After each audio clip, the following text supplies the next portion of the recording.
good evening. Please be aware that the first hour and a half of this meeting will be recorded so that we can put it onto our website, our podcast, and our YouTube channel. We record in audio only. Feel free to use the podcast on our website along with your big book as a resource if you missed the study portion of the meeting. The study portion is also listed on the website so you can follow along. John, I can't answer that question right now, but trust me, there's a whole bunch of musts in the book. Hi, family. My name's Jamie. Very grateful, recovered alcoholic, and first quarter assembly was absolutely wonderful, and it was a great time. And second quarter assembly will be coming up. I will not have a GSR report for you going into the next group conscience. However, I will have a DCM report for you, and Pinky and Xavier will get the information to be at our next district meeting. So hopefully we will see you all then. But lots of good stuff happening. There you go. And for those of you who are part of our Facebook group, I will post all of the flyers and everything in that chat. And that's really all I have on that for right now. So, moving along. And again, good evening, family. My name's Jamie, very grateful, recovered alcoholic. And welcome to the Lewisburg Primary Purpose Big Book Study Group. To prepare for our Big Book study, let's get focused by having a 3-minute moment of meditation, followed by our family's fog light prayer. And I'm a recovered alcoholic. My name is Shayna. Thanks for joining us tonight. We're going to start the meditation in a minute, so please take a moment to get situated. Please be aware of background noises when you're unmuted and sharing is to not distract others or perhaps even yourself. We suggest we all observe proper Zoom etiquette. If you wouldn't do it in a live meeting, please don't do it here. And just a friendly reminder that absence of profanity offends no one. Please keep yourself muted during someone else's share, and we will call on you in the order that hands are raised. From the forward to the first edition of Alcoholics Anonymous, we of Alcoholics Anonymous are many thousands of men and women who have recovered from a seemingly hopeless state of mind and body. To show other alcoholics precisely how we have recovered is the main purpose of this book and of this group. And Trish, just a reminder, start your recorder because I just remembered to start mine. For the meditation, some suggestions are focus on your breath and posture, breathe in God, and breathe out self. Take this time to reconnect with God. Let the craziness of the day drift away and ask God to help you focus on the study. And let's bring in the monks to do what the monks do so well. Enjoy your time with God, folks, and we will see you on the other side.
Thank you and welcome back. And on your screen in front of you is our family's fog light prayer if you would like to join us.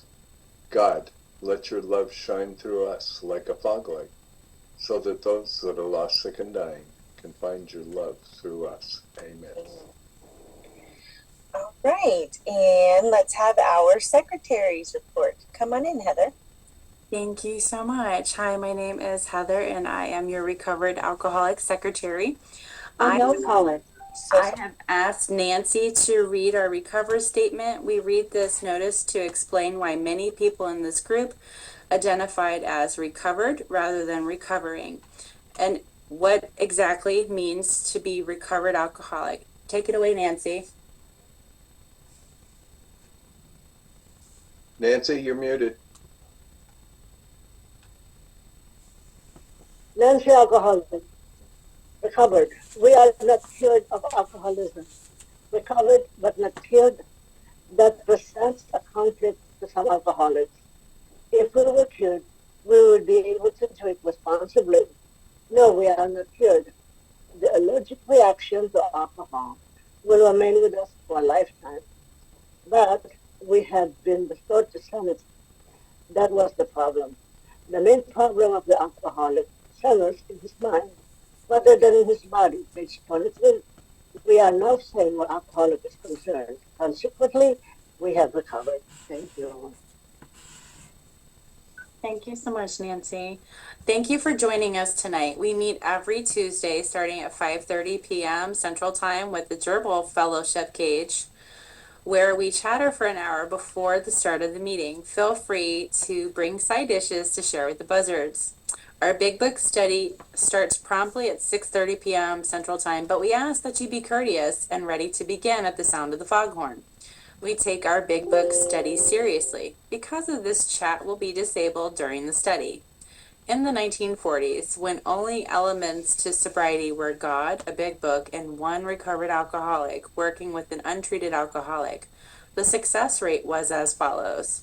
From the forward to the second edition of Alcoholics Anonymous, page XX, of alcoholics who came to AA, really tried, 50% got sober at once and remained that way. 25% sobered up after some relapsed. And the remainder, those who stayed on with AA, showed improvement. Can we get a show of hands of people joining us for the first time?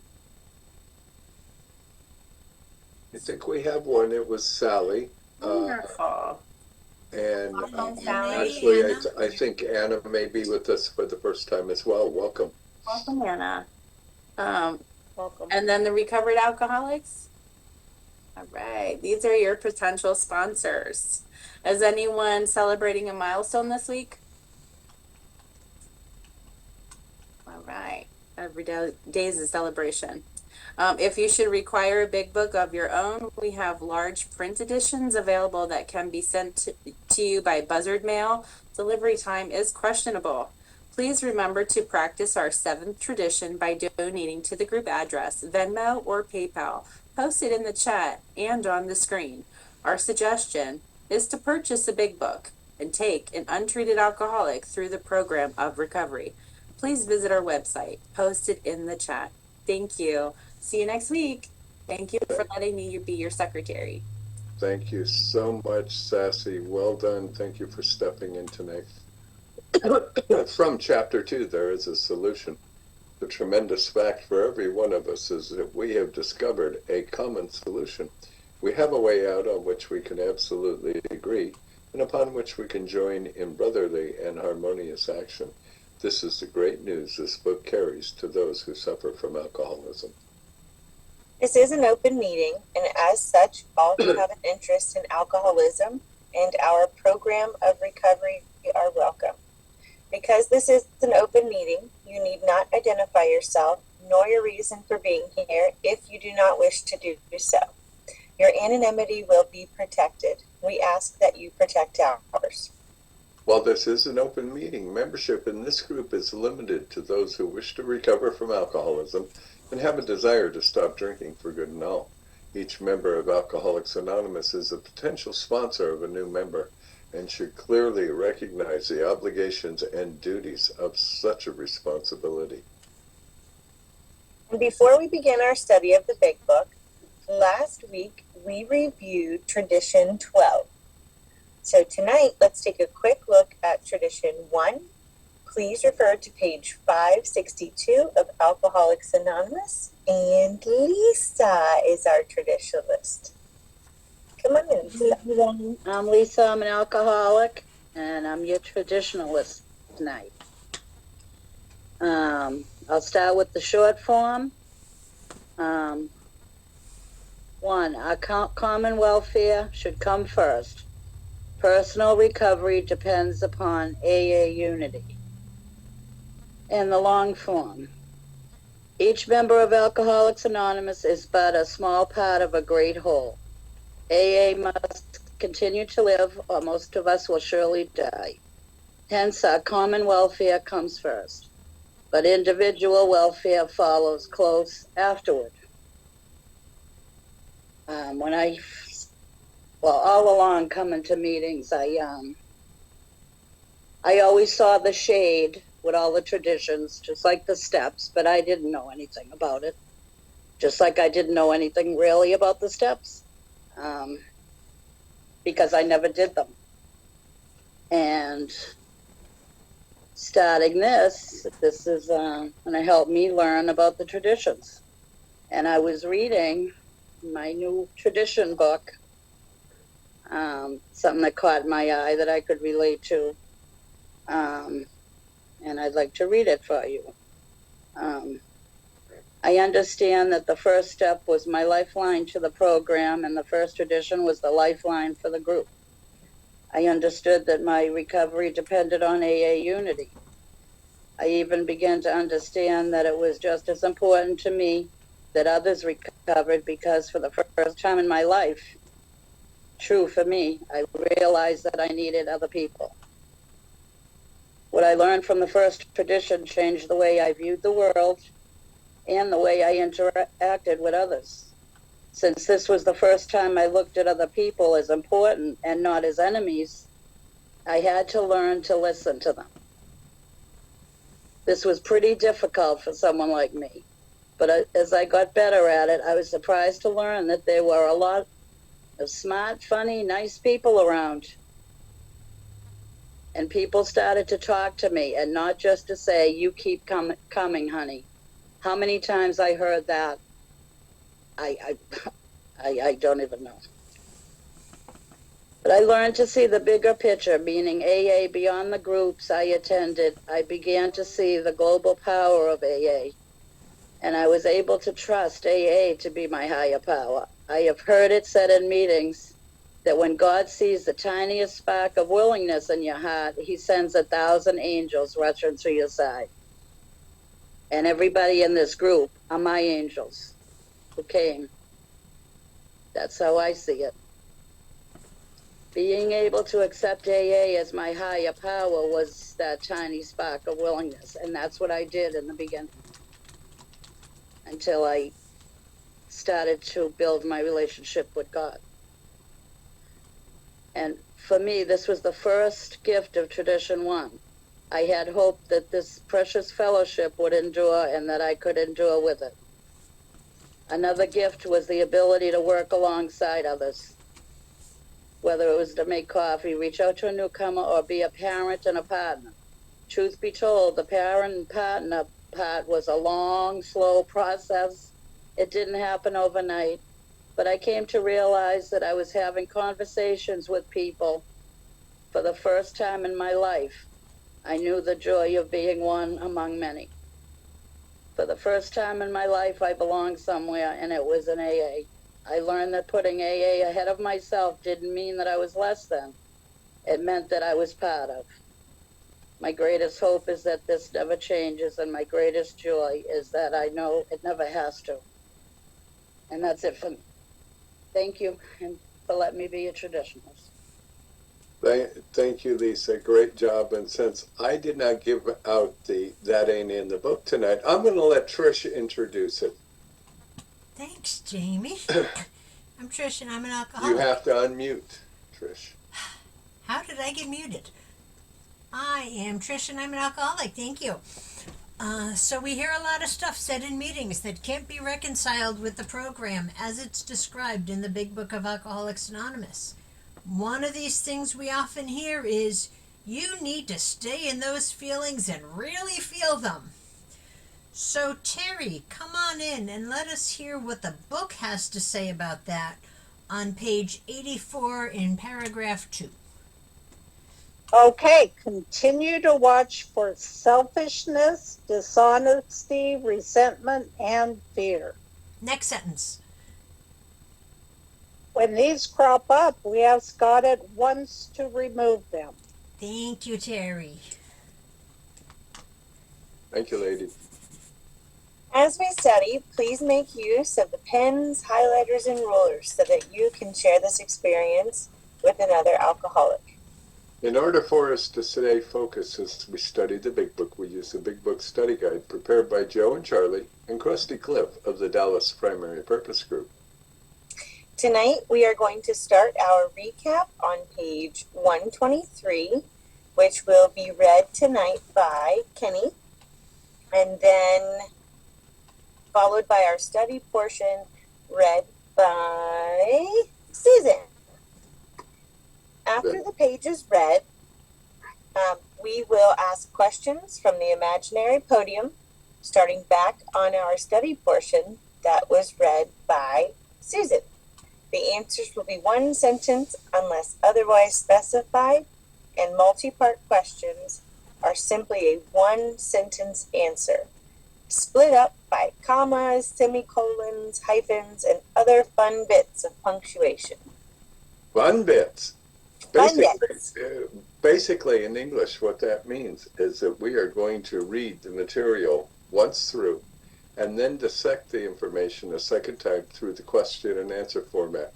Notice how the language in the questions gives us a new light in which to consider the study material.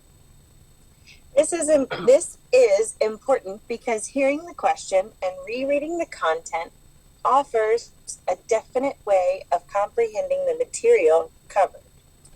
After we've completed the study, we open up for comment, questions, and observations based on what was just read. If you have spiritual experiences with this information, you are free to share.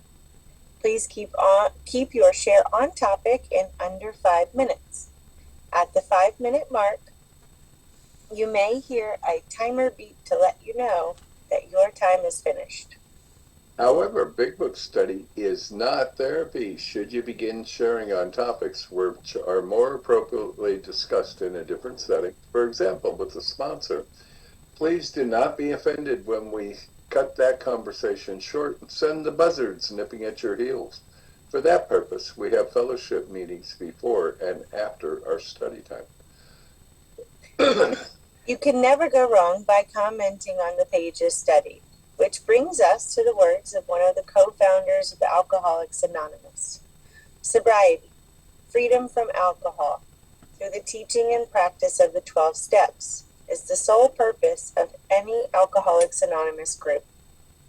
And how we got here tonight, folks, we did not just wake up today and say, well, we're going to read this part in the family afterward. We are 73 weeks into our third season of a 94-week book study.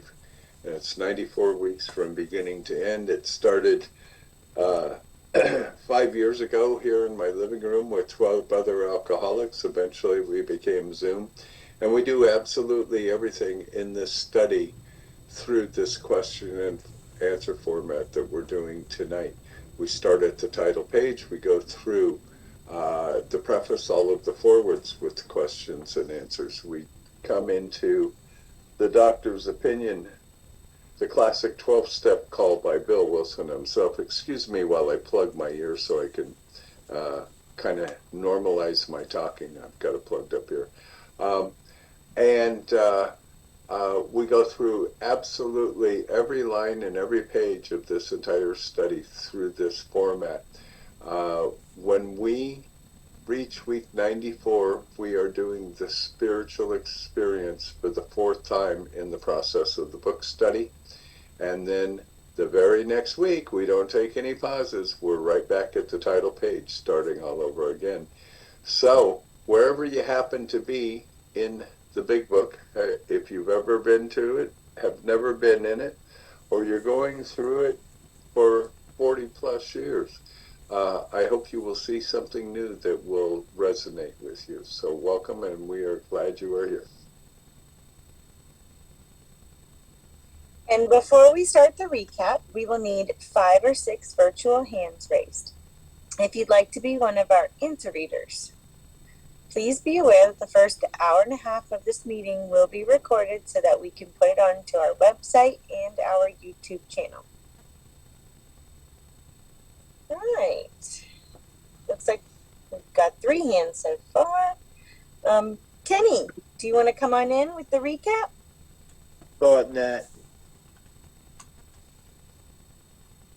Starting that.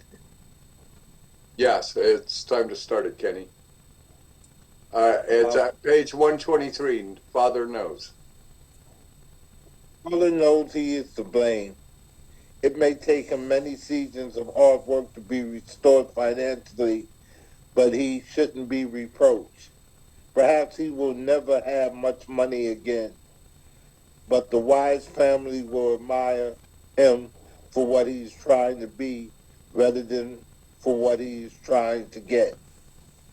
Now and then the family may be plagued by specters from the past for the drinking career of almost every alcoholic has been marked by escapades, funny, humiliating, shameful, or tragic. The first impulse will be to bury these skeletons in a dark closet and padlock the door. The family may be possessed by the idea that future happiness can be based only upon forgetfulness of the past. We think that such views are self-centered and in direct conflict with the new way of living. Henry Ford once made a wise remark to the effect that experience is the thing of supreme value in life. It is true only if one is willing to turn the past into good account. We grow by our willingness to face and rectify errors and convert them to assets. The alcoholic past thus becomes the principal asset of the family, and frequently it is almost the only one. The painful past may be of infinite value to other families still struggling with their problems.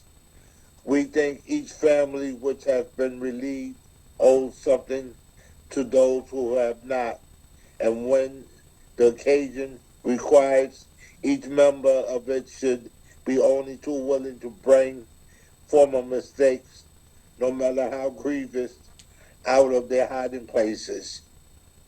Showing others how we were given up, how we was given help is the very thing which makes life seem worthwhile for us now. Cling to the thought that in God's hand, the dark past is the greatest possession you have, the key to life and happiness for others. With it, you can avert death and misery for them.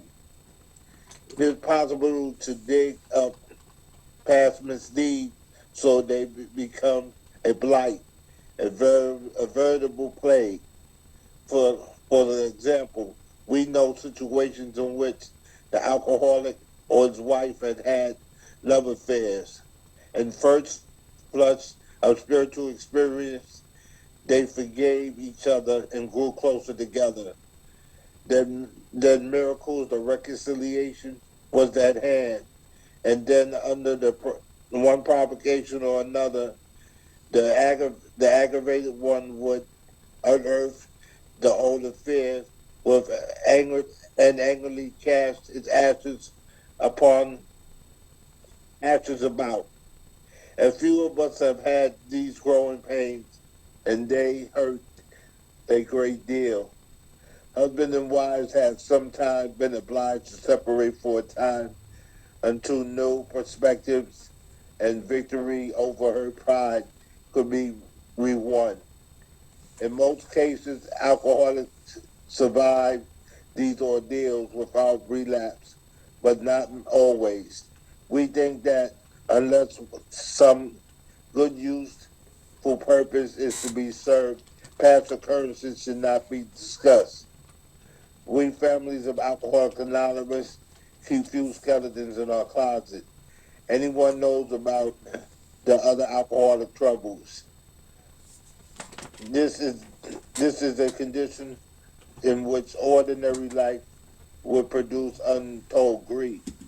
There might be a scandalous gossip, laughter at the expense of other people, and the tendency to take advantage of intimate information. Among us, those are rare occurrences. We do not talk about each other a great deal, but we almost invariably temper such talk by a spirit of love and tolerance. Thank you, Kenny. And for tonight's study, Susan? Hey, my name is Susan. I'm an alcoholic, and this starting at another principle we observe carefully is that we do not relate intimate experiences of another person unless we are sure he would approve.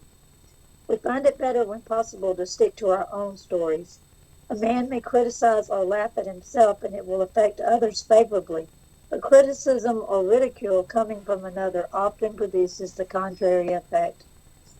Members of a family should watch such matters carefully, for one careless, inconsiderate remark has been known to raise the very devil. We alcoholics are sensitive people. It takes some of us a long time to outgrow that serious handicap. Many alcoholics are enthusiasts. They run to extremes.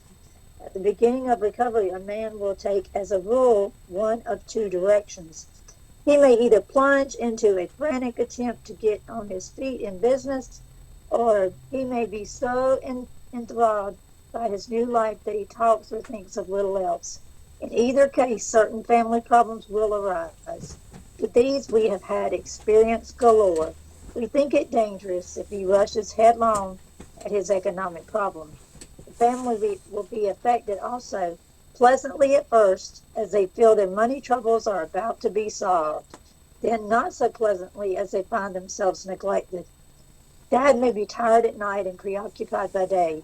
He may take small interest in the children and may show irritation when reproved for his delinquencies. If not irritable, he may seem dull and boring, not gay and affectionate as the family would like him to be. Mother may complain of malattention. They are all disappointed and often let him feel it. Beginning with such complaints, a barrier arises. He is straining every nerve to make up for lost time. He is striving to recover fortune and reputation and feels he is doing very well. Sometimes the mother and children don't think so.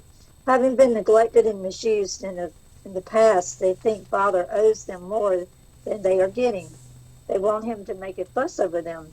They expect him to give them they expect him to give them the nice times they used to have before he drank so much, and to show his contrition for what they suffered. But Dad doesn't give freely of himself. Resentment grows. He becomes still less communicative. Sometimes he explodes over a trifle. The family is mystified. They criticize, pointing out how he is falling down on his spiritual program. This sort of thing can be avoided. Both father and the family are mistaken. Though each side may have some justification, it is of little use to argue and only makes the impasse worse. The family must realize that Dad, though marvelously improved, he is still convalescing. They should be thankful he is sober and able to be of this world once more. Let them praise his progress. Let them remember that his drinking wrought all kinds of damage that may take a long time to repair. If they sense these things, they will not take so seriously his periods of crankiness, depression, or apathy, which will disappear when there is tolerance, love, and spiritual understanding. Excellent. Thank you, Susan. Okay.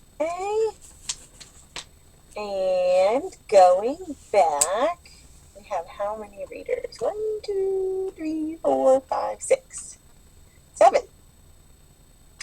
Okay, let me write these down.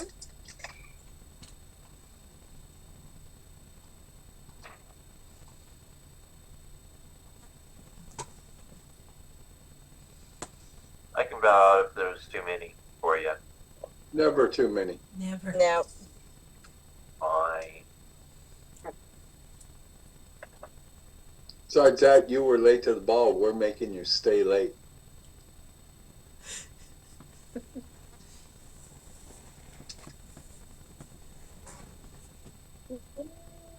Okay. Okay, so batting order, I've got Art, Donald, William, Rick, Nancy, Linda, Lisa. Okay.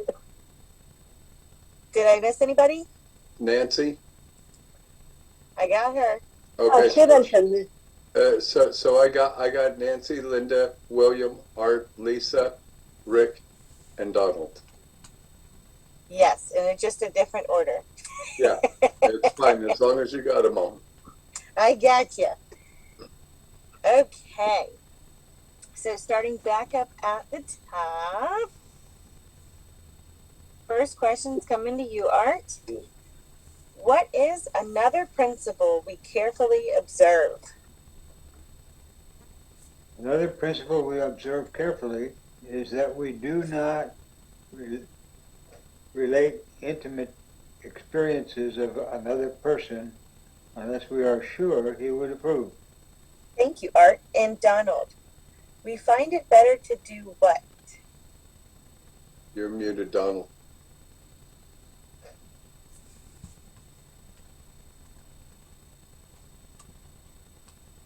Okay, here I are. And I believe we find it better when possible to stick to our own stories. Excellent, Donald. Thank you. William, this is a two-part question. Still one sentence, but what can a person do to himself, and what would be the effect if it came from someone else? Him and criticize or laugh at himself, and it will affect others favorably. But criticizing or ridiculing coming from another author and produce the contrary effect. Thank you. And Rick, this is also a two-part question, still one sentence. Family members should be very careful to do what, and why is that? Okay, in my coughing, I lost my place. That's okay. Members of a family? We're on 125. Yep, I got the page. No.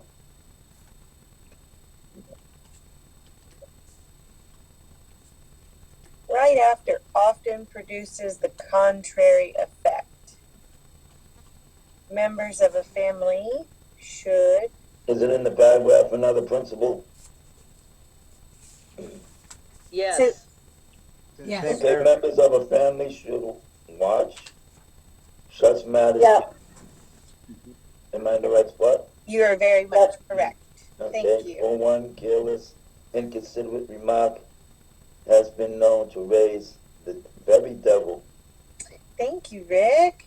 And Nancy, alcoholics are what? We alcoholics are sensitive people.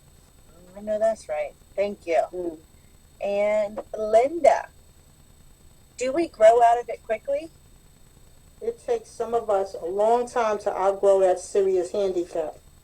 Thank you. And Lisa, many alcoholics are what? Many alcoholics are enthusiasts. Yes. Yeah. And Art, to what do they run? They run to extremes. Yes, they do. And Donald, at the beginning of recovery, what will happen? You're muted. You're muted again.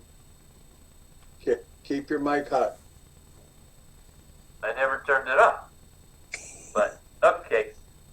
Oh, now I lost my place. At the beginning of recovery, a man will take, as a rule, one of two directions. Excellent. Thank you, Donald. And William, you get another two-part. Still one sentence. He will plunge into what? What is the other path he may plunge into? He may either plunge into a frantic attempt to get his feet in the business, or he may be enthralled with his new life that he talk or think of little else. Thank you.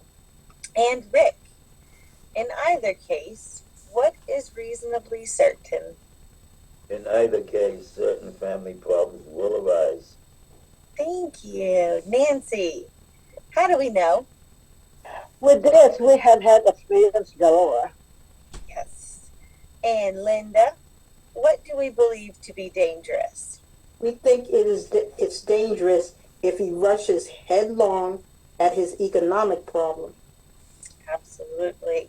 And Lisa, two-part question. Initially, what will be the family's attitude, but then what will happen? Family will be affected also, pleasantly at first, as they feel their money troubles are about to be solved, then not so pleasantly as they find themselves neglected. Absolutely. And Art, if Dad throws himself into business, how will he be? Dad may be tired at night and preoccupied by day. Yep. And Donald, who may he neglect? He may. Oh, I'm sorry, this is a two-part. So who may he neglect? And when this is pointed out to him, how will he react? He may take small interest in the children and may show irritation when reproved for his delinquencies. Thank you. And William, if he is not irritable, how will he appear? If he's not irritable, he may seem dull and bored, not gay, affectionate as the family would like him to be. Thank you. And Rick, what may Mother do? Mother may complain of inattention. Yes. And Nancy, two-part question. The whole family is what? And what do they do about it? They are all disappointed and often let him feel it. Yes. And then Linda, at the start of such criticism, what is happening? Beginning with such complaints, a barrier arises. Yep. And Lisa, what is the alcoholic doing? He is straining every nerve to make up for lost time. And Art, he is trying very hard to do what? He is striving to recover fortune and reputation and feels he is doing very well. Absolutely. And Donald, sometimes the family does what? Sometimes mother and children don't think so. It's true. And William, since they have been so neglected, what do they think they deserve? Having been neglected and misused in the past, they think Father owes them more than they Yes. And Rick, what do they want from him? They expect, is that it? One more sentence before that. They want him. A dad, but doesn't give freely of himself. No. No, it's they want him to make a. Okay, I see it. They want him to make a fuss over them. Awesome. Thank you, Rick. And Nancy, what do they expect him to give them? They expect him to give them the nice times they used to have before he drank so much, and to slow his subscription for what they suffered. And Linda, but what does Dad do? But Dad doesn't give freely of himself. Linda, what grows? Resentment grows. He becomes still less communicative. Well, I messed that all up. Okay. That was great. Okay. So, Lisa, let's get back on track. Sometimes he will do what? Starting with sometimes. Sometimes he explodes over a trifle. Thank you for getting me back together here. And Art, how well does the family understand? The family is mystified. Excellent. And Donald, what do they do at this point? They criticize, pointing out how he is falling down on his spiritual program. Thank you. And William, this sort of thing can be what? This sort of thing can be avoided. Both father and the family. Oh, just that one. Thank you. And Rick, who is at fault? Let's see.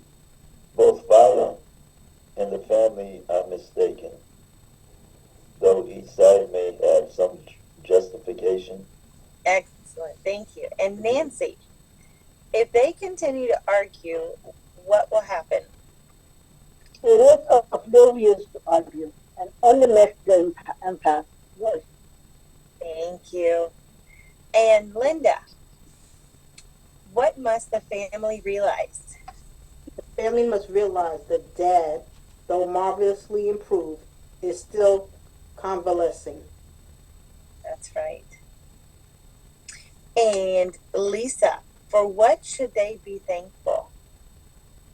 They should be thankful he is sober and able to be of this world once more. Yes. And Art, what else should they do? Let them praise his progress. Yes. And Donald, what should they remember? Let them remember that his drinking wrought all kinds of damage that may take long to repair. Yes. And William, two-part question. If they can see the reality of things, they will not take what so seriously, and when will this change? If they sense these things, they will not take so seriously his period of crankiness, depression, apathy, which will disappear when there is tolerance, love. I went past her. Yep, you keep. Love and spiritual understanding. And I have a closing comment. Again, it appears that the authors are reminding us of the promises of Step 10. Thanks, everybody. Great job. Yes, fantastic. Thank you all. And this will open up the sharing portion of the meeting. I'm kind of going off script here, but remember to kind of stay on topic if at all possible. And profanity offends no one. And I think Larry is our first to come on in. Yeah, I'm Larry. You know, I remember I I was sober about 5 years, I guess, and I really thought that my kids had seen me sober enough that they should have treated me a little bit better. They should have been a little bit more happier that I was sober. They should have included me in their celebrations and their Christmases and Thanksgivings and things a little bit better. Invited me over to New Year's Eve, when the other people were invited.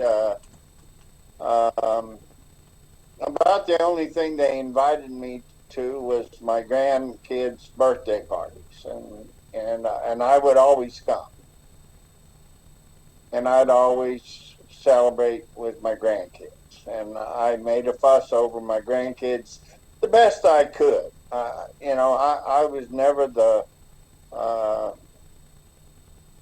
fun, fuzzy kind of. I was kind of quiet, but I think I wanted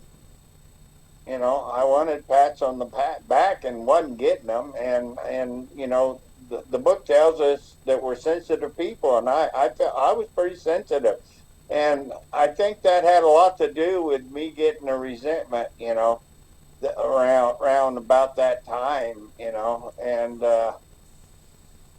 it you know it took a long time. It took me and my daughter getting into a recovery, meeting ourselves and hashing some stuff out between us before we really got any place in recovery.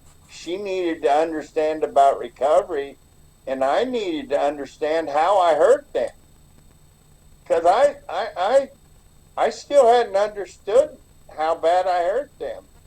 Uh, I needed to actually make amends, and I couldn't understand the amends I needed to make. So it was a two-part thing. I needed to understand where I hurt them.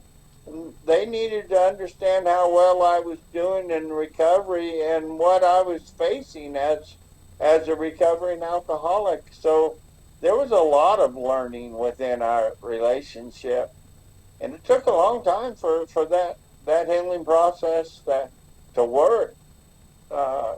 12 years. That's a long time, but it did work. It did, work out. So, uh, they didn't fight with me. They didn't complain. It was all the feelings were quiet feelings. They didn't talk much with me. I didn't talk much with them, but you could tell there was a wedge. That's all I got.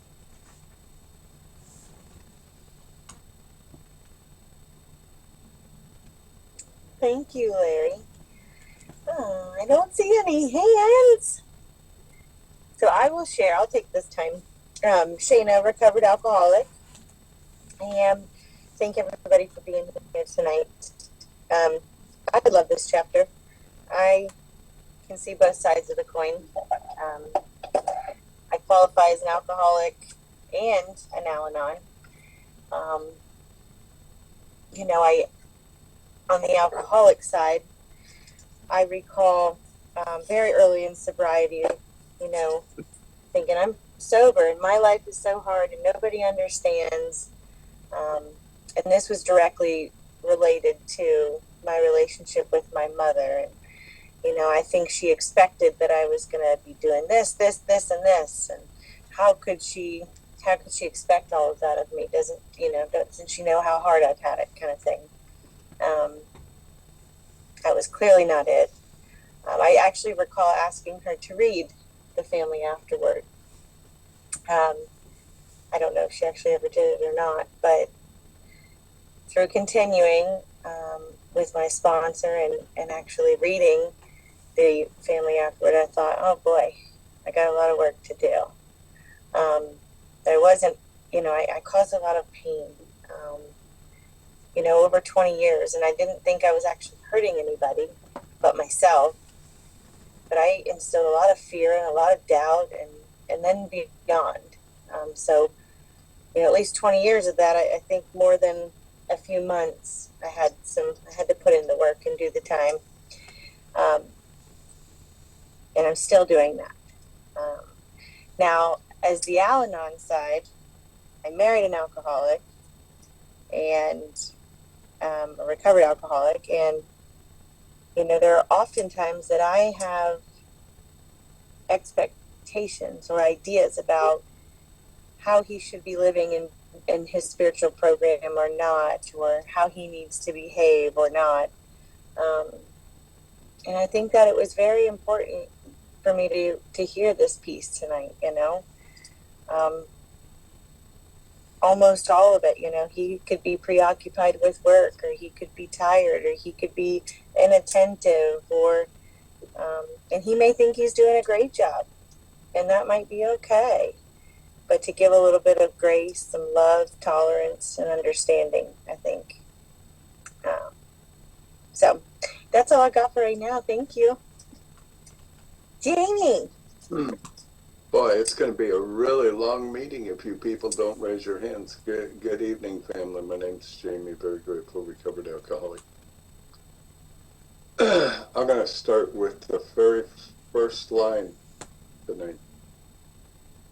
Another principle we observe carefully is that we do not relate intimate experiences of another person unless we are sure he would approve. We find it better when possible to stick to our own stories. I try not to have too many pet peeves in Alcoholics Anonymous. But one of my pet peeves is when I listen to another alcoholic tell somebody else's story. Because I happen to believe it's a breach in confidentiality. And unless I'm in a one-on-one sponsorship with, or a conversation with my sponsor or some sort of spiritual advisor, I need to be not talking about my family either. And how do I know that? I know that from my fourth step, because how many times in my drinking career did I try and drag other people into my life's drama? I need to not do that. And I didn't discover that until step 4. What'd you do? Put a 3-minute timer on me tonight, Trish? So there's something else and I'll just close with this and shut up.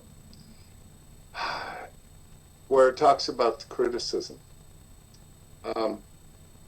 There's a place in the book, I'll give you a hint, for those of us who have been around it. It was in Dr. Alcoholic Addict on page 449, and in today's AA, in the 4th edition, it's page 417, which talks about acceptance. But that's all the others ever focus on, is the acceptance. But I think it's important to read the entirety of the story to have an understanding of exactly what he's talking about and all the moving parts within the story. But there is a very special passage in that story as well. And it says this: when I criticize you, or I criticize me, I'm criticizing God's handiwork.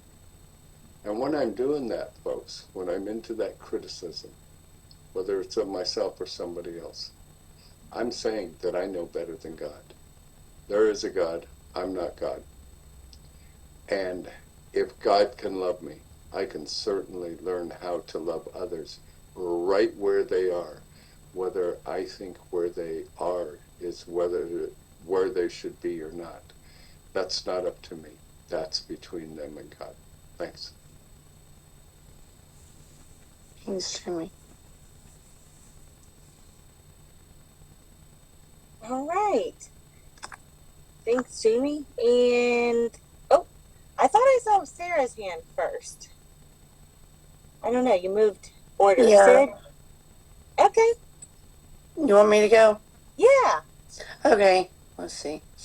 Well, I'm Sarah Alcoholic, and this has been such a good meeting for me. It's so right what I need to hear and where I'm at with things. My personal story or experience is that I tried to reach out to some of my children that I became estranged with through my drinking career and my consequences of my drinking. And it wasn't very receptive. But the one I wanted to hear from the most reached out to me recently, very Gen X wise, with a TikTok video that was a way of communicating with me.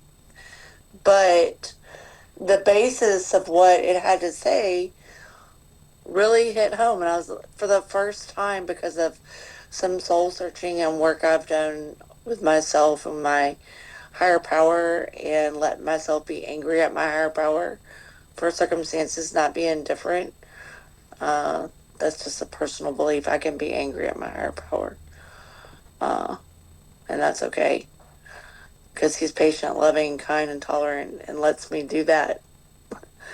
But through that, I was able to take a better look at where I have been in the wrong and why things are the way they are, and that my children don't want anything to do with me, or why they're hesitant, or what damages I have caused. So instead of responding to her with a defensiveness or anything like that, I just reassured her that she's loved, that all I ever had to do was show up, and that I didn't, and own my part, and that I would show up in the future and have if given the opportunity. And that's really all I had to say to her about it. But it was huge growth. This child has not reached out to me in 7 years at all.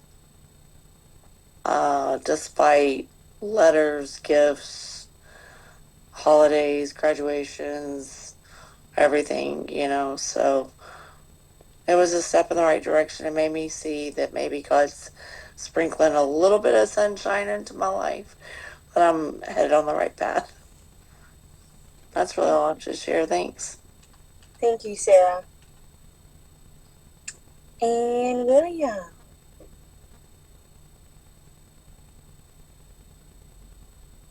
My name is William Alcoholic. I just want to say hi to everybody. Whenever we read from the big book, in my mind go back to the time when it was written in 1939, and they didn't have as the technologies we do today. Computers, telephone, television, a whole lot of stuff that we have today, they didn't have it. But the amount of information there and how they put this book together, and they put it in every corner where the alcoholic would be, except for in the bar, and the job, the wife, the doctors, everywhere, so people could get some information on the behavior of the alcoholic. And this part that we're reading tonight, it sort of happened because the alcohol affect everything around them, financial wise, emotional wise. So it bring a light to that in the process where we at today with the alcoholic as he sober up, So it letting the family know not to be so judgmental of him, or not to be so locked on what he used to be like, and it talks about that in this process, it may not never be like it used to be, but be grateful that he's sober. He's not hurting himself no more. He's not trying to. He's not hurting anybody, and it will continue as long as he stays sober. But if you start this, and I like the part to say, because this is the way my sponsor explained it to me. If you start these things, because alcoholics are very sensitive people, and then my sponsor, that's how my sponsor explained it to me. When I came to Alcoholics Anonymous, and I thank God for that, because I don't think I would have understood it if that had told me I was selfish and self-centered. Because Because I didn't hear the other part of that until I came around Alcoholics Anonymous long enough to hear it, that I always was looking for something back whenever I gave, but I was a giving person. I was a giving person. But I expect you to behave and act the way I wanted you to act, but then that sensitive will come up, and it came up, and it bring up some kind of emotional stuff in me. So this is the informing and helping them recover in the process while the father is coming to you. So, so it's so what you call it to me, to go back that time and see where we're at today, how well they put together a book to help the alcoholic, to help the family. And not only they found out it was so good, it over 312-step program derived of these spiritual principles that we have today. And so I'm just so grateful that I found this. God brought me here, and the people that helped me to stay here today. We alcoholics are very sensitive people. It takes some of us a long time to outgrow that serious handicap, and that was mine. It took me a long time. So what I did, by doing what I did and found out there was no waste, I could still be useful to God, and I put God in my life, But I'm still sensitive sometimes. Sometimes I'm still sensitive. I don't have it made, but I don't drink over it, and I continue to try to work on it and grow on it, So that's it for me. That's all I got. Thank you. Thank you, William. Shana, I see you're driving. You want me to go ahead and take over for you? Okay, thank you. Yes, if you don't mind, thank you. Absolutely. Lisa, you dropped your hand. Do you still want to come in? Yeah, okay, I'll come in for a couple of minutes. Yeah, I can really relate to this. Reading it just pointed out everything that I shouldn't have done.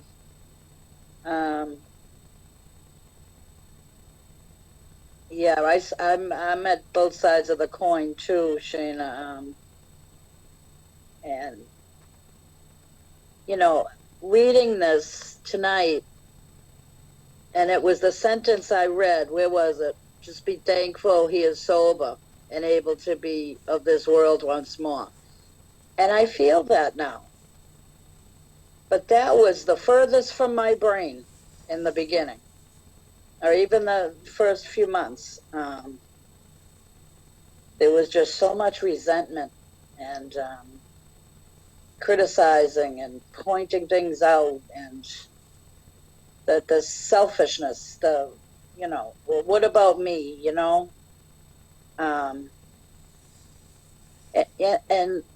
like I said, pointing things out. And I was talking with somebody about this yesterday, and it's funny, what we see in others exists in us, and when I find myself, if I start to go down that road, it doesn't take me long to go, wait a minute, this exists in me somewhere. I got to look at this. But yeah, it just kind of made me think of, it made me see some of my growth. There was always, on both sides,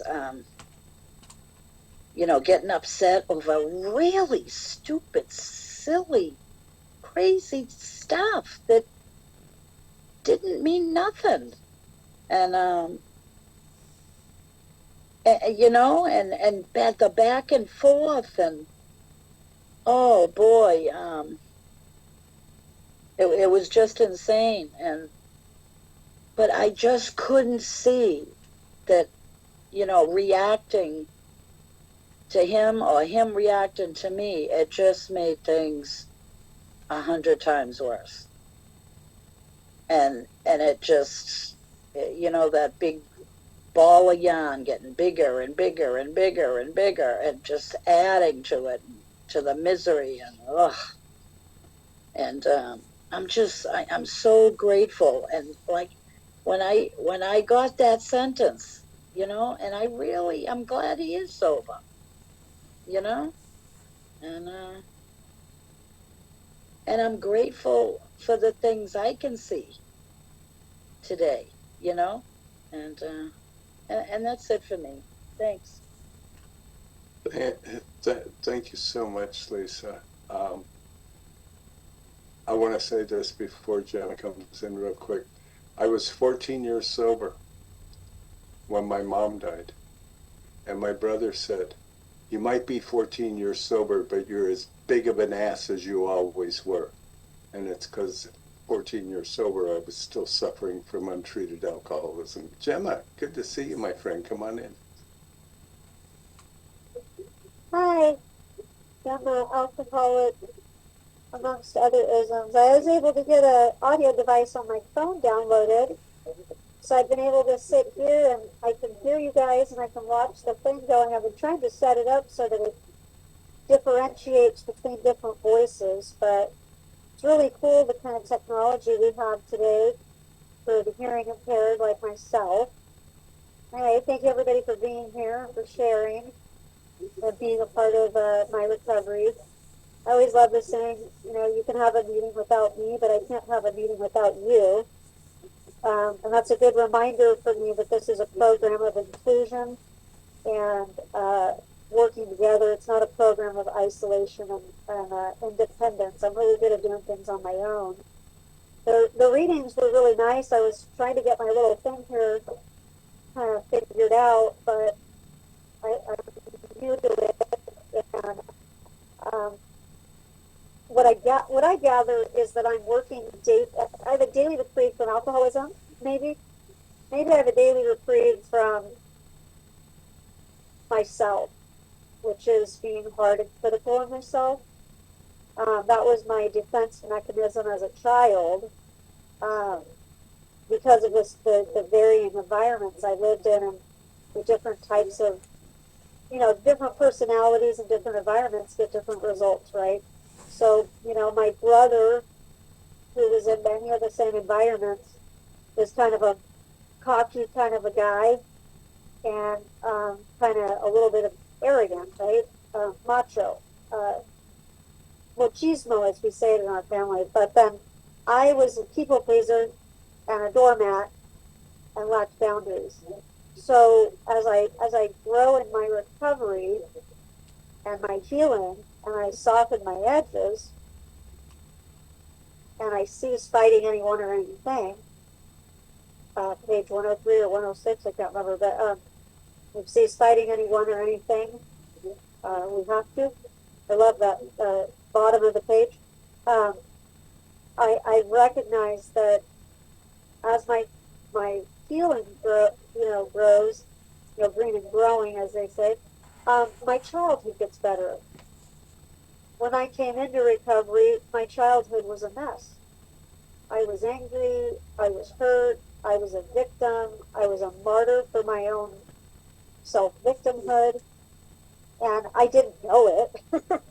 But as I heal, I have all these new memories. I always remembered them, but my focus wasn't on them. My mom was Native American.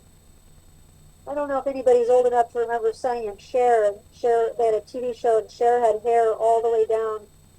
Well, my mother did too. And it was the 70s, and she put it over her head, and she hung it down the back of the couch. And she did that every day when she'd take her little nap. And I was playing with my Barbies. I cut all my Barbies' hair off. Then I was sad. But I didn't want the blonde hair. I wanted the dark hair. So I cut my mom's hair off and I glued it on my Barbie's hair. It didn't turn out really well. I made all my Barbies Native American, like me. My mother woke up and her hair was her identity.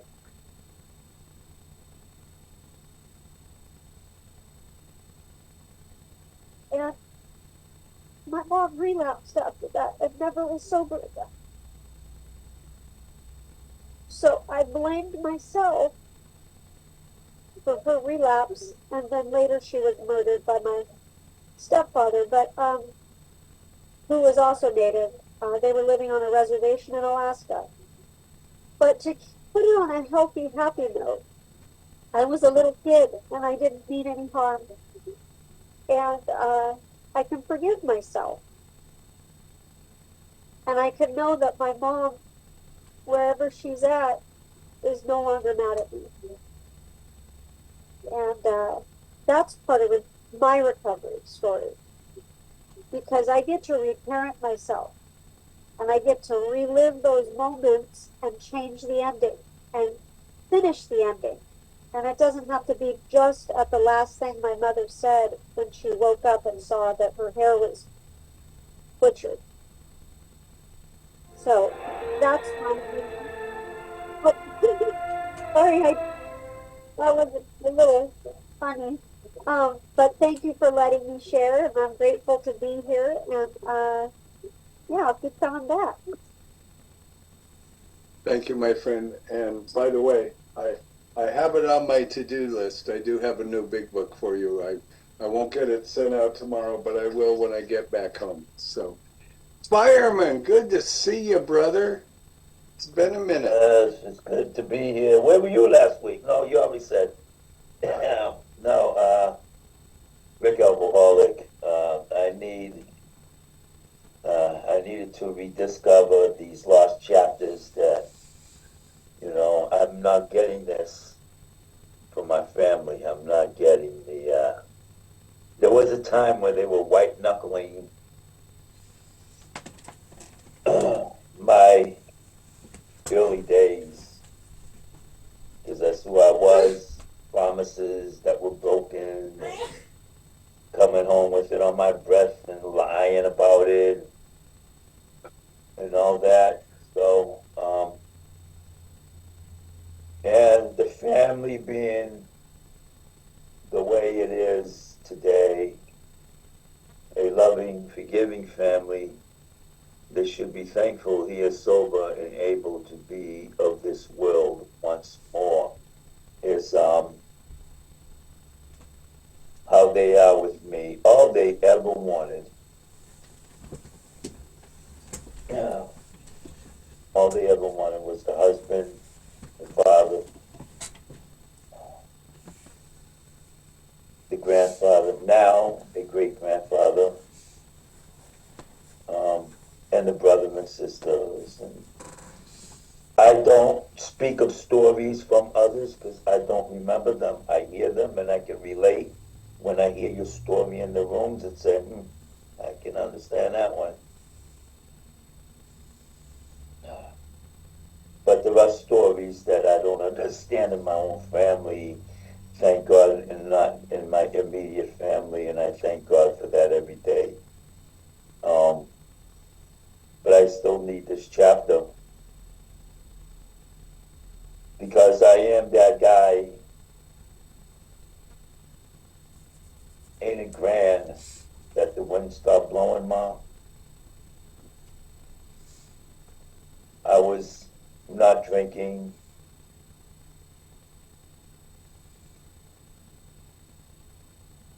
And I was happy with that. I thought they weren't, because I didn't act like somebody who was sober through the program.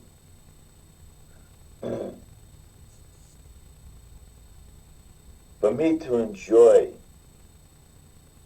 not being sober, the work in this book must be done.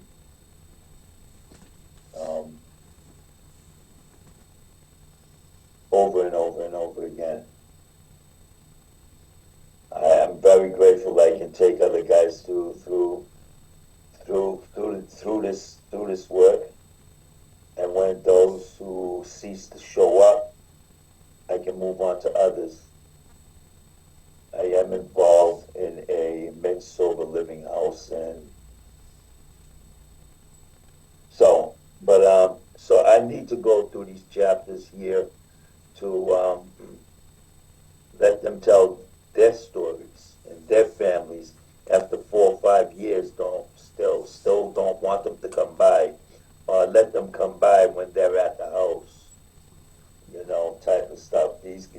who do have families that they talk about here. And now I'm gonna cheat just a little bit and bounce back to the recap. One sentence, cling on 124, cling to the thought that in God's hands, the dark past is the greatest possession you have.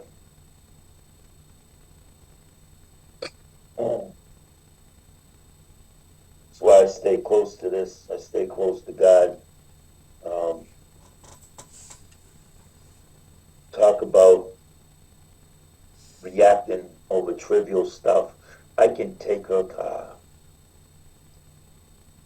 and take it somewhere, have it clean, and have a detail done on it. And then I'll look at the gas gauge and it's below a quarter of a tank. I pick up the phone. What are you doing? Over the smallest thing. What do you do, Rick? Go fill it up for her. You know, the littlest thing that I don't see coming down the pipe. It took every ounce of me not to blow up. For the last 2 weeks, I was having the flu and turned into bronchial pneumonia. And the lady doctor diagnosed me. She says,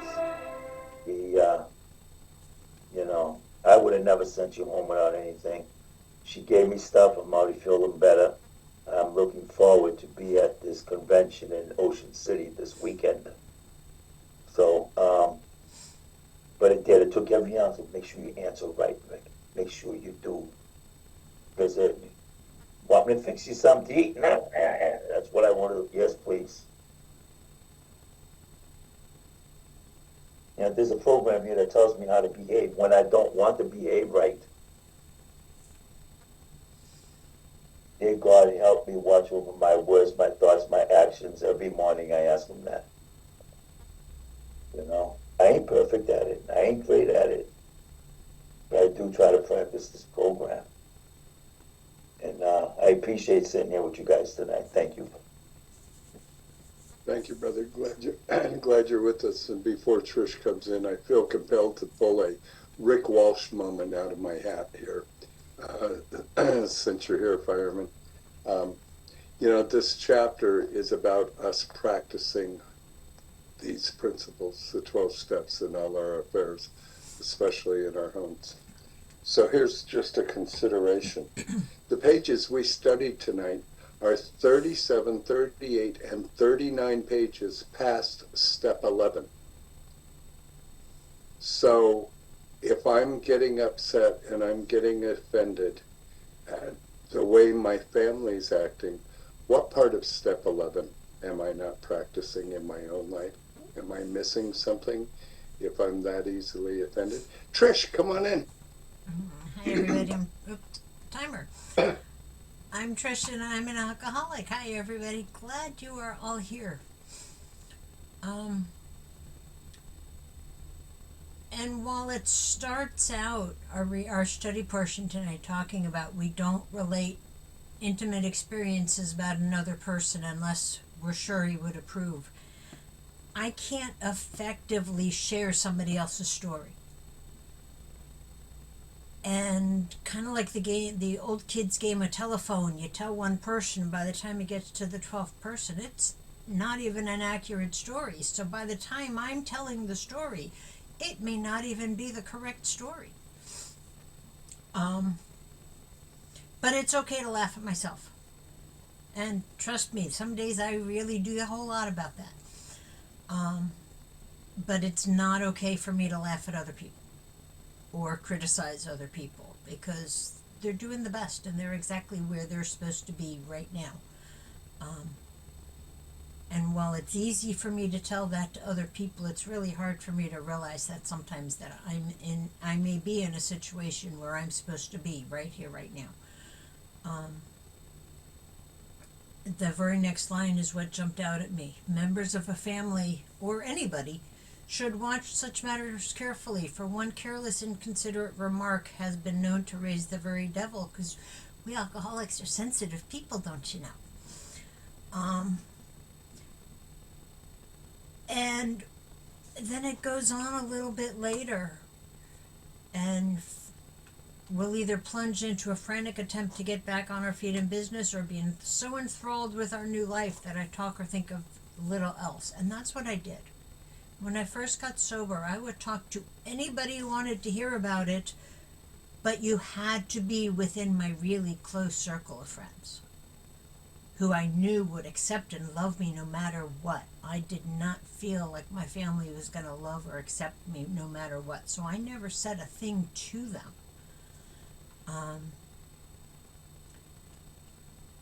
And then later on it talks about the mother complaining of inattention and making up for lost time. For years, I did not include my family in my recovery. And that was my choice. Wasn't a very good choice, but it was my choice. And as a result of that, I took every remark, whether it was intended carelessly or inconsiderately or not, I took every remark as a personal dig against me, against alcoholics, because I grew up in a judgmental family. Don't be like those bums on the brewery up in New York City. You know what happened to them. You know how they got there. And I always heard the made-up backstory, so I figured if they can't accept these people, they're not going to accept me. Which made every conversation was pointed daggers at me. And it took me a very long time to outgrow that, to the point that I was willing to let my family into my recovery.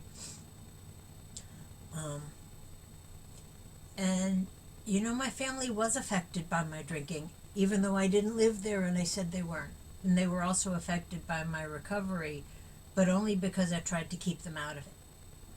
I didn't want them involved. I didn't want to share it with them. Mother may complain of inattention. They're all disappointed and often let him feel it. I knew they were disappointed. All they wanted to know was that I was living a happy, successful life. And every question I took as a personal dig. They're nosy. They don't need to know that stuff. And then moving down a little bit, having been neglected and misused in the past, they think father owes them more than what they're getting. And you know, I'm sure when I had that conversation with my parents, that may have been part of their thinking. I had neglected them. I had misused that conversation.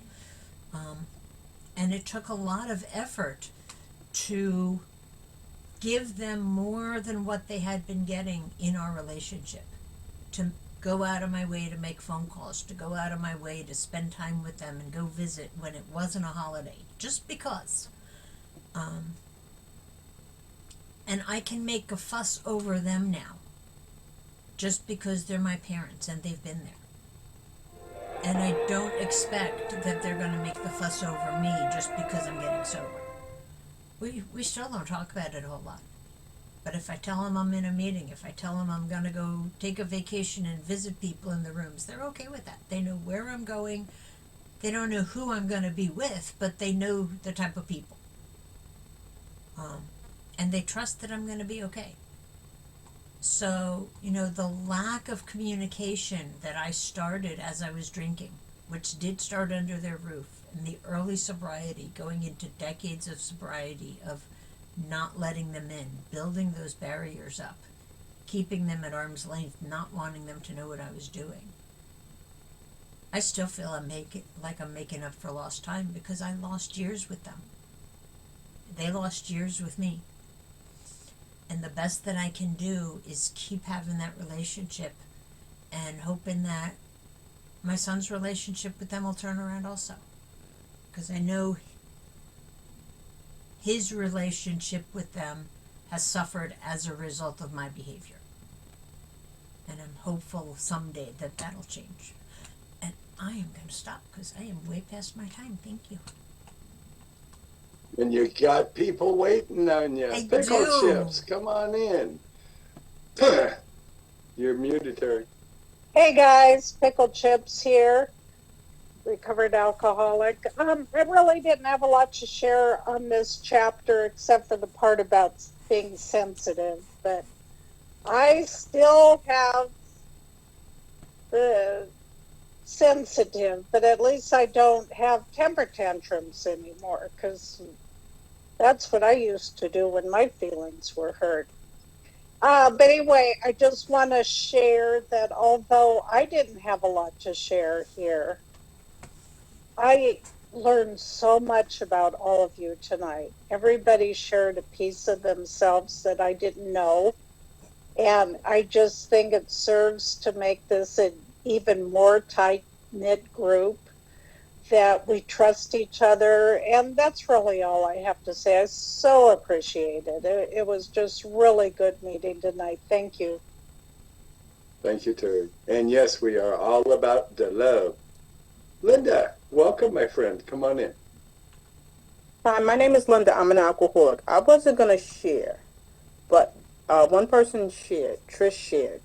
And, you know, I didn't really have my family a part of my recovery.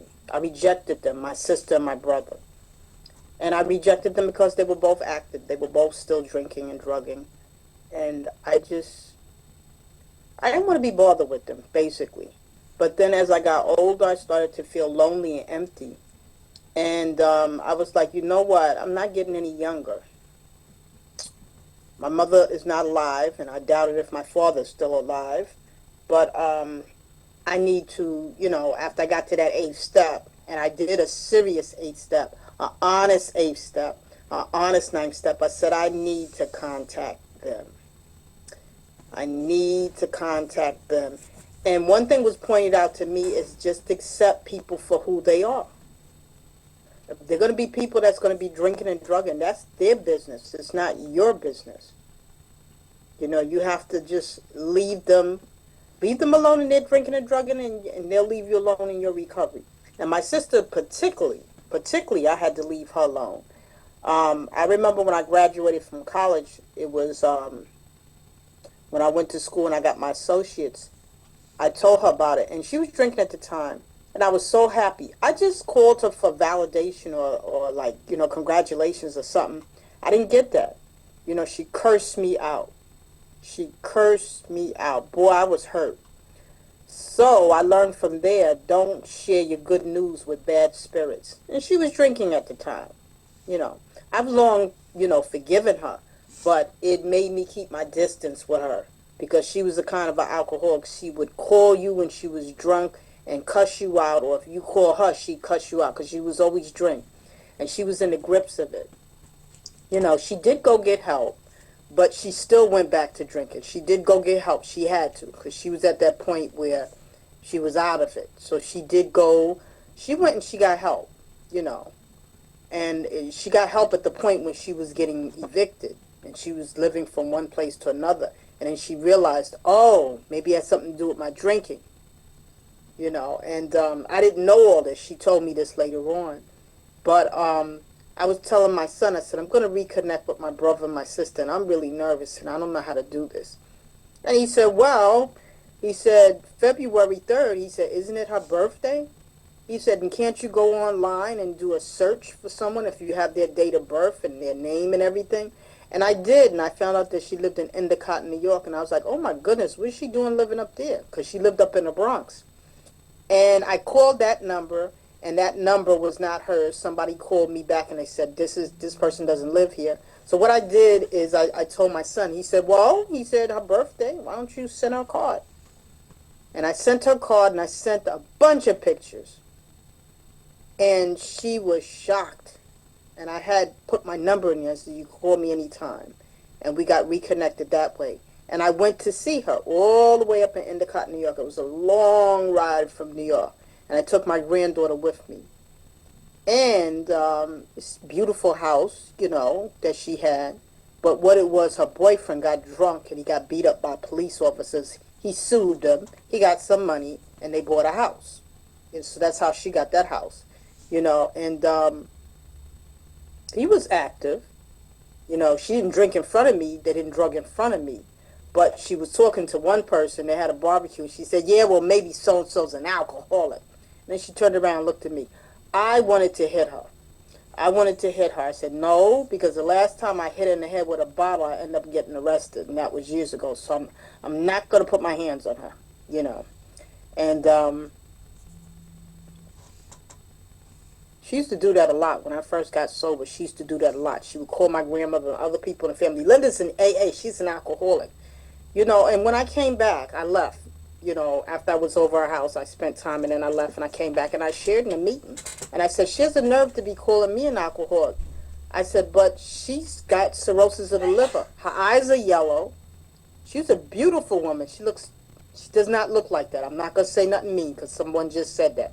I'm not going to say it, but she looks real. You can see the ravages of alcoholism all on her. And she's calling me an alcoholic, and she doesn't see it on herself. I don't have cirrhosis of the liver, you know, but she does, and she has thyroid problems. And there's another problem that she has. And when I went to her house, there's a shelf, and it has nothing but medicine. Nothing but medicine. You know, I'm going to wrap it up, but she used to do that. You know, she used to do that, and she's still doing that. And it's like the sponsor said, you have to accept the fact this is what she's going to do. This is who she is. She's going to point out your alcoholism, but she doesn't think she has a problem. You know, she went to meetings, she stopped making meetings. You know, leave her alone. This is what she's going to do. You know, why don't you just text her, call her once in a while, but you cannot. The way you want to get all close and buddy-buddy, you can't, because she's an alcoholic and she's a mean one. And she is, verbally abusive.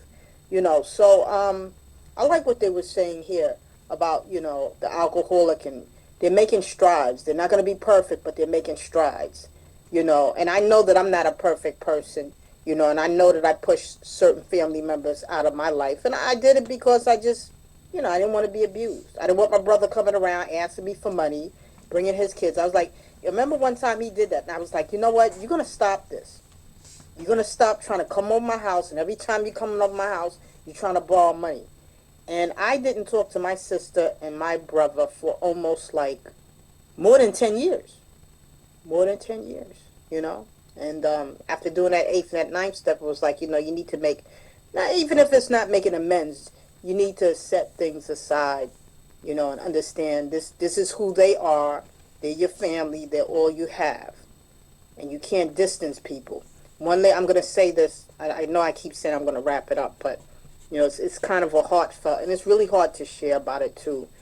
One lady shared in the meeting, and she said to her friend, oh, did you hear from my sister? How is she doing? And she said, oh, you didn't know? She died years ago. And when that lady said that in the meeting, I was like, I better call my sister. I don't even know if she's alive. I don't even know if my brother's alive. It's like, how you're in recovery and you're acting like that? You're the one in recovery? See, they're active. We already know what their excuse is, but what is your excuse? You know, put the grudge down and just accept them for who they are. Thank you for letting me share. Thank you, Linda. I'm going to go ahead and close this out with our reading, and then Trish can take us out with the prayer. Thank you, everybody, for being here tonight. Great meeting. Page 164. Our book is meant to be suggestive only. We realize we know only a little. God will constantly disclose more to you and to us. Ask him in your morning meditation what you can do each day for the man who is still sick. The answers will come if your own house is in order. But obviously, you cannot transmit something you haven't got.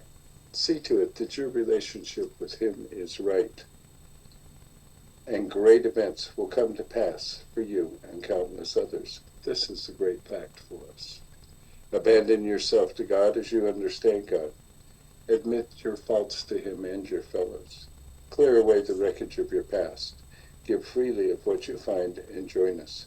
We shall be with you in the fellowship of the Spirit, and you will surely meet some of us as you trudge the road of happy destiny. May God bless you and keep you until then. And Trish is going to take us out. Thank you. I'm Trish, and I'm an alcoholic. And we will close out in our usual pickle people fashion, since we are not in the same room where we can stand and gather and hold hands as we pray out. We hold our hands in the screen, and that's our way of connecting with each other as we pray, with and for each other.